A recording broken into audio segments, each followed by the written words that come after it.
Well, good afternoon from Two Happy Children Farm. It's the afternoon of December 12th. I'm out here in the cornfield and I'm looking at what's going on over the winter here in central Texas. Today is 65 degrees for the high, and we might get down to 50 tonight.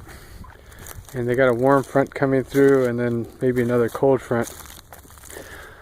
So I'm out here looking at what I did right and what I did wrong. Right now it looks like I'm going to need to add something to control henbit over the winter in my next year's program. That's the green leaves that you're seeing in between the rows here.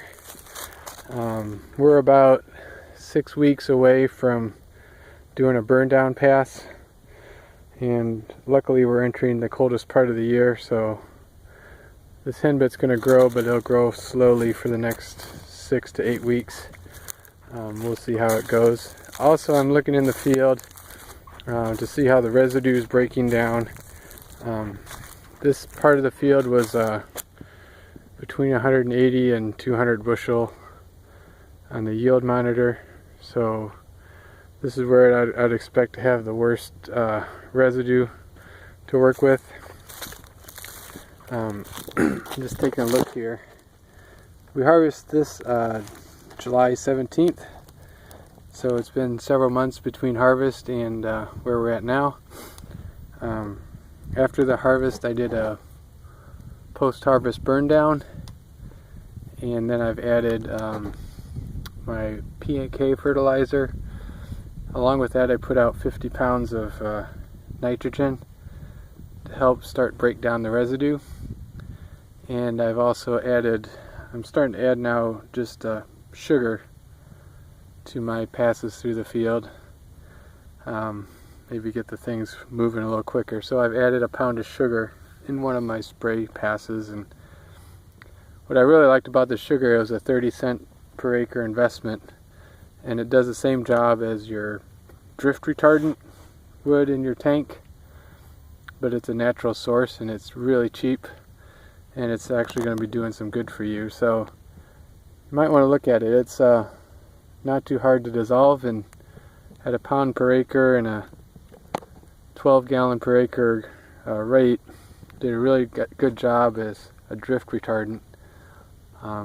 Probably act as a sticker as well. Anyways, looking here at what's going on, peeling back, this residue is really breaking down. I wondered about that here in Texas, since it's almost always warm and we don't have hard freezes.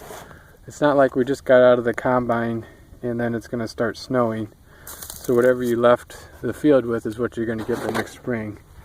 When we got out of the combine it was 100 degrees, and we just now had our second freeze a few days ago. So this residue has really been able to get chewed up all winter. Yeah, a little concerned with all this henbit. I guess it's kind of acting as a cover crop right now, but it's not one that I want to encourage to grow. Maybe getting a little more bare spot here.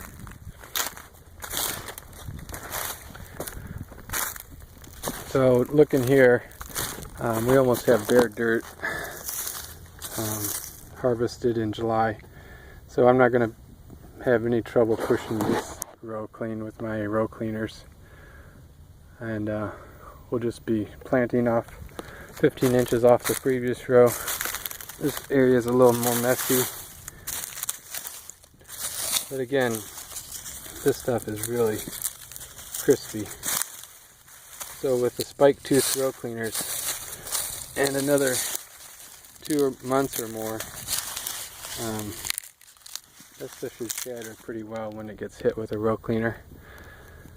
I'll do some updates when I go planting through it. We're using the Martin floating row cleaners. I'm going to have them offset and just let them float down the middles here, and we'll see how that goes. Did a really good job last year. We didn't have as much residue.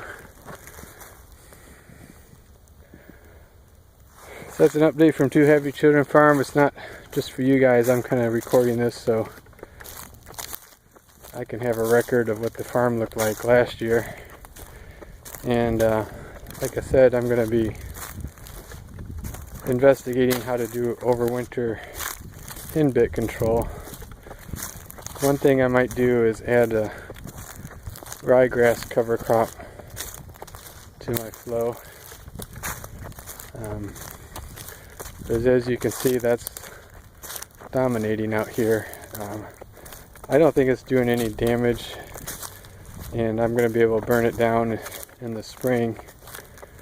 I just don't want to get it really bad and then something goes wrong and I can't get it under control. Alright, well that's it. An update from winter time in Texas. This is what our fields look like as a no-till farmer.